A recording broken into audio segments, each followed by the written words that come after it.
Sesibuk apapun kita, itu sholawat. Sholawat. Dari semua ibadah yang ada, kalau saya Pak, biar istighfar itu tidak bisa mengalahkan sholawat. Karena orang bersolawat itu sudah ada istighfar di dalamnya.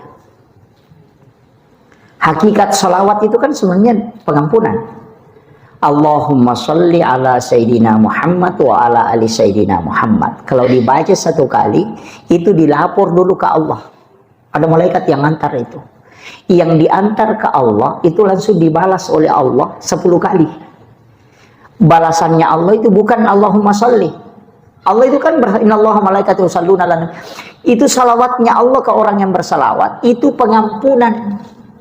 Nah, 1 kali saja salawatnya Allah ke kita itu sudah cukup dunia akhirat. Nah, 10 kali.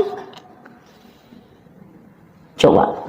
Kemudian yang kedua, apa salawatnya malaikat? Malaikat juga bersalawat. Itu malaikat memohon kepada Allah supaya kita diampuni dosa-dosa kita. Makanya salawatnya malaikat ampunan, salawatnya Allah rahmat. Setelah itu ada yang dikirim ke Nabi, karena tidaklah seorang bersalawat kepadaku kecuali malaikat itu mengantarkan. Jadi diantar ke Rasulullah dan itu tercatat nanti menjadi syafaat.